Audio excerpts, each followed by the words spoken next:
Hello, welcome to সিনেগানি। আমি সৌভিক, আর আজকে এই ভিডিওতে নিয়ে চলে এসেছি একটা দারুণ একটা ভিডিও।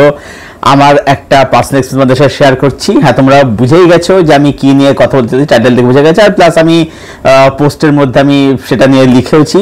সেটা হচ্ছে আমি লাইফে প্রথমবার মহানায়ক উত্তম কুমারের সিনেমা দেখার আমার সৌভাগ্য হলো। ইয়েস, নায়ক ছবিটি রিলিজ করেছে কলকাতার বিভিন্ন সিনেমা হলে, প্রেক্ষাগৃহে সিনেমাটি চলছে। যারা মনে করছো, যারা সিনেমাটা দেখতে চাইছো, দেখতে ইচ্ছুক আছো, ডেফিনেটলি হলে গিয়ে সিনেমাটা অবশ্যই দেখে আসে। কারণ বাংলা সিনেমার এরকম একজন আইকনকে দেখার মতো সৌভাগ্য আই হোপ মানে আর কোনোদিনও হবে কিনা আমার জানা নেই আর কি। ঠিক আছে, মানে এরকম স্ক্রিন প্রেজেন্স, মানে উত্তম কুমারকে, মহানায়ক উত্তম কুমারকে, এটা এখনো মানে অ্যাওয়ার্ড পাওয়া মহানায়ক নয়, একদম রিয়েল খাঁটি মহানায়ক। তো মহানায়ক উত্তম কুমারকে পর্দায় দেখা, বড় পর্দায় বড় স্ক্রিনে দেখা, এটাই হচ্ছে একটা বড় প্রাপ্তি, একটা বড় সৌভাগ্য। আমি এখানে সিনেমার বিষয় নিয়ে কিছু করবো না, আমি কিছু বক্তব্য, কিছু ট্রিভিয়া নিয়ে এখানে মেনলি কথা বলবো। একটা অভিজ্ঞতার কথা বললামই, যেটা দেখে আমি মানে হওয়ার পরে সত্যি মানে কি বলবো, ভাষা আমি হারিয়ে ফেলছি একদম আর কি। যাই হোক, তো সিনেমার বিষয়তে আসা যাক আর কি। তো নায়ক, এই ছবিটা হচ্ছে একটা স্টারের গল্প।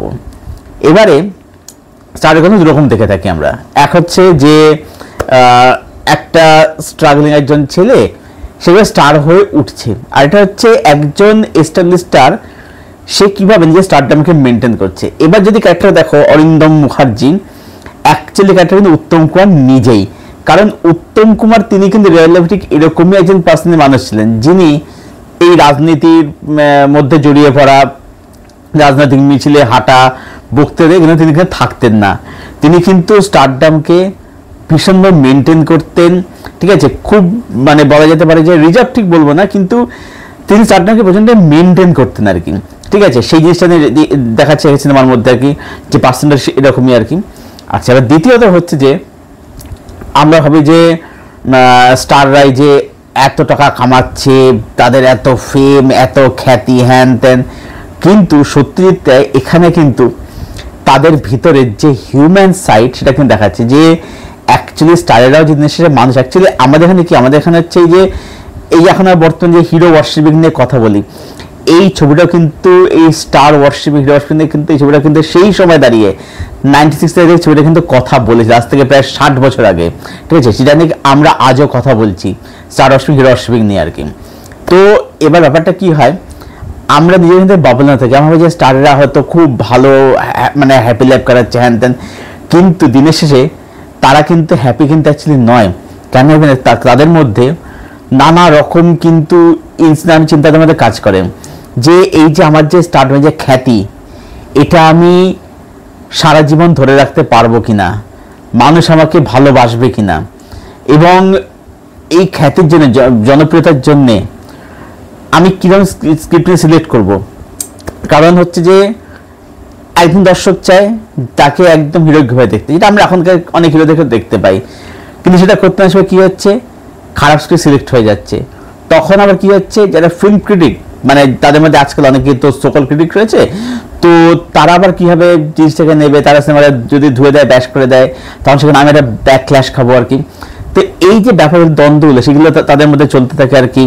তারপর তাদের নানা রকম যে লেখা হয়, ঠিক আছে, সেইগুলো তারা কীভাবে হ্যান্ডেল করছে, ঠিক আছে, সেই ব্যাপারগুলোকে এই ছবির মধ্যে দেখানো হচ্ছে আর কি। যেখানে স্টার হওয়া কতটা যে কঠিন, এবং আমরা মনে করি যে স্টার মানে যে সে শুধুমাত্র আর যা খুশি করে চলে যাবে, তা কিন্তু নয়। মানে এই যে আমরা এখন বলছি না, আস্তে থেকে স্টারের ডিফারেন্স চেঞ্জ হয়ে যাচ্ছে, এই ছবিটা সেটা নিয়ে কিন্তু কথা কিন্তু বলছে।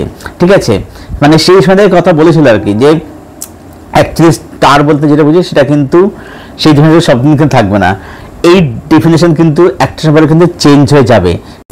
প্লাস তার সাথে সাথে আমরা এটাও দেখতে পাই যে আমরা যেটা মনে করি যে স্টার মানে সে হয়তো অভিনয় অতটা জানে, বা সে বেসিক্যালি অভিনয় জানে। এবার এই জিনিসটা কিন্তু অনেক ক্ষেত্রে সত্যি, আমরা অনেক ক্ষেত্রে অনেক স্টারকে দেখি যারা যে হয়তো অভিনয় জানে, বেসিক্যালি অভিনয় জানে, কিন্তু আবার অনেক ক্ষেত্রে এটাও দেখা যায় যে একজন স্টার, সে হয়তো বিশাল বড় স্টার, সে হয়তো খুব দক্ষ অভিনেতা, সে হয়তো থিয়েটার থেকে এসছে, কিন্তু সে তার স্টারডামের যে ক্যারিজমার জন্য সেই অভিনয় সত্ত্বেও কিন্তু দেখাতে কিন্তু পারেনি। ঠিক সেই জিনিসটা দেখা যায় হচ্ছে এই অরিন্দমের চরিত্রের ক্ষেত্রে। যেটা আমি প্রথমে বললাম যে অ্যাকচুয়ালি অরিন্দম মুখার্জি আসলে কিন্তু উত্তম কুমার নিজেই, ঠিক আছে, তিনি নিজেকে প্লে করেছিলেন আর কি। এবং উত্তম কুমার একজন অসামান্য দক্ষ অভিনেতা ছিলেন, কিন্তু তার ওই যে ক্যারিজমা, তার এই যে স্টারডাম বা তিনি স্টারডাম যে মেনটেন করতেন, সেটার কারণে তার অভিনয় সত্ত্বে কোথাও কিন্তু মানে কোথাও একটা মানে আটকা পড়ে গেছিল আর কি, কোথাও গিয়ে সেটা চাপা পড়ে গেছিল আর কি। মানে যদি তোমরা ওনার বাঘবন্দি খেলা, অগ্নিস্বর এই ছবিগুলো দেখা যদি আর কি, ঠিক আছে, তাহলে বুঝতে পারবে যে তিনি অ্যাকচুয়ালি কোন লেভেলের অ্যাক্টার ছিলেন আর কি, ঠিক আছে। এবং সেটা এই ছবির মধ্যে বোঝা যায়। এই ছবির মধ্যে আমরা স্টার উত্তম কুমার এবং অভিনেতা উত্তম দুটোকে কিন্তু একসাথে দেখতে পাই, কারণ যেভাবে তিনি সেটাকে মেনটেন করেছিলেন সিনেমার মধ্যে, ক্যারেক্টার মেনটেন করে নিয়ে গেছিলেন আর কি। মানে ওটা সত্যি কথা বলতে মানে নায়ক উত্তম কুমার ছাড়া ভাবা যায় না, একদমই ভাবা যায় না আর কি। ওই যে যখন বলছে I will go to the top the top the top, এই কথাটা একমাত্র না, এটা ওনাকেই মানায়, এটা কাউকে সত্যি বলতে মানায় না আর কি, ঠিক আছে। মানে তিনি আজও কেন টপ সেটা কিন্তু বোঝা যায় তার ওই ইয়েগুলো। তারপরে সিগারেট ধরানোর সিনটা, সানগ্লাস পরে যে টেলিফোনটা ধরছে, সিগারেটটা ধরাচ্ছে, ওই জায়গার সিনটা দেখবে, যেভাবে সিন মানে সিনটাকে শ্যুট করেছে, ফ্রেমিংটা যেরকম দেখানো হয়, মানে আউটস্ট্যান্ডিং। বা সিগারেট খাচ্ছে ট্রেনের মধ্যে, ওই ধোয়ার রিংটা ছাড়ছে, মানে ওগুলো ওনার পক্ষেই করা সম্ভব, ওগুলো কারোর পক্ষে করা সম্ভব না আর কি।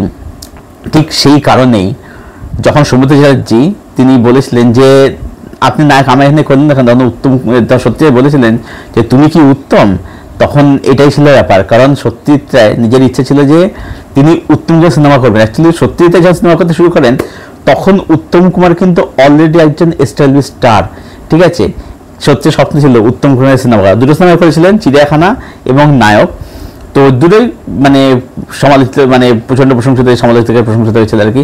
আচ্ছা, সিনেমাটা আরেকটু কথা হচ্ছে যে এই যে একটা স্টারদের নিয়ে তো বললাম যে আমরা স্টারদের নিয়ে কত কিছু ভাবি না ভাবি, কিন্তু অ্যাকচুয়ালি তারা একটু সেটা আমরা সিনেমা দেখতে পাচ্ছি, একটা জার্নির গল্প দেখতে, এটা একটা ট্রেন মুভি বলা যায় আর কি। তারপরে হচ্ছে ড্রিম সিকোয়েন্স, যেটা আর কি, যেটার সঙ্গে বার্গম্যান ওয়াইল্ড সার্ভিসের মিল পাওয়া যায়, বা ট্রেনের যে দৃশ্যগুলোর সাথে হিচককের বিখ্যাত সিনেমা নর্থ অস্ট্রেলিয়ার মিল খুঁজে পাওয়া যায় আর কি, ইন্সপিরেশন যেগুলো অ্যাকচুয়ালি এগুলো আর কি। তো এখানে আবার সিনেমার মধ্যে অ্যাকচুয়ালি দেখা যাচ্ছে যে এই যে সমুদ্রের ট্র্যাকটা যদি বলি আর কি, তো দেখবে এখানে সিনেমার মধ্যে না এই যে সাংবাদিকরা এই যে লেখালেখি করছে স্টারদের, এর নানা গসিপ লিখছে, ঠিক আছে। তো সেই দিকটাও কিন্তু তুলে ধরা হয়েছে, পাসপোর্টে তুলে ধরেছে, এটা কিন্তু বিউটিফুল ছবির মধ্যে কিন্তু উঠে আসে আর কি। এবং ছবিটার মধ্যে ভিজুয়াল স্টোরি টেলিং এত দারুণ, এত সুন্দর, মানে অসাধারণ। মানে ক্লাইম্যাক্সের আগে দেখবে যে এই যে দুটো ট্রেন, মানে একটা এদিকে এটা ওদিকে যাচ্ছে, মানে অ্যাকচুয়ালিটা হয় কি, একটা সময় সমুদ্রের যে ক্যারেক্টার অদিতি, যে ক্যারেক্টার আর কি, তার অ্যাকচুয়ালি অরিন্দমের প্রতি একটা ফিলিংস বলবো না, একটা সহানুভূতির জায়গা তৈরি হয় আর কি।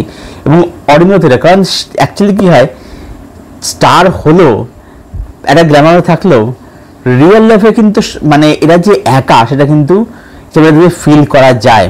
এরা যে কেউ সুখী নয় এটা বোঝা যায়, যে অ্যাকচুয়ালি এরাও কিন্তু সাধারণ লোকের মধ্যে জীবন কাটাতে চায়, এরাও মানে সঙ্গী চায়, একজন বন্ধু চায়, পাশে কাউকে, এরা কিন্তু সেটা কিরকম কিন্তু চায় আমাদের মতো সাধারণ মানুষের মতোই, সেটা একটা পায় না আর কি, সেটা কিন্তু এখানে ফিল করা যায়। তো এই যে এখানে রিল আর রিয়েলের মধ্যে যে একটা যে মানে একটা যে ব্যবধান বা একটা যে মানে কি বলবো, যে সম্পর্কটা দেখানো হচ্ছে, যে একটা সময় পরে যে অরিন্দম সে তার সিনেমা জগতে, সমুদ্র ঠাকুর সে তার নিজের জগতে থেকে যাবে আর কি, ওদের মধ্যে সেটা হওয়াটা কখনোই সম্ভব না আর কি। তো এইটা ট্রেনের সিনেমা দেখানো হয়েছে বিউটিফুল, দুর্দান্ত। এবং আমরা জানতাম না যে অ্যাকচুয়ালি ব্যাপারটা কি, যে উত্তম কুমারের ক্যারেক্টার মানে অরিন্দম ক্যারেক্টারটা, সে হচ্ছে দিল্লি যাচ্ছে জাতীয় পুরস্কার আনার জন্য আর কি, এটা দেখতে পাই। কিন্তু যেটা অ্যাকচুয়ালি হয়েছিল সিনেমার মধ্যে হচ্ছে যে অ্যাকচুয়ালি কিন্তু দিল্লি কিন্তু উত্তমকে নিয়ে যাওয়া সম্ভব হয়নি। সুব্রত মিত্র, যিনি সত্যি মানে সিনেমাটোগ্রাফার ছিলেন আর কি, ক্যামেরাম্যান ছিলেন, তিনি যেটা করেন, তিনি হচ্ছেন দিল্লি দিলশানের শর্ট তুলে এনেছিলেন এবং অ্যাকচুয়ালি উত্তমকে নেমেছিলেন যে হাওড়া স্টেশনে, তো দুটোকে মার্চ করে ওখানে মানে বসিয়ে দেওয়া হয়েছিল আর কি, ঠিক আছে। তো এটা আমি গুগল থেকে জানতে পারলাম আর কি, এই ট্রিভিয়াগুলো আর কি।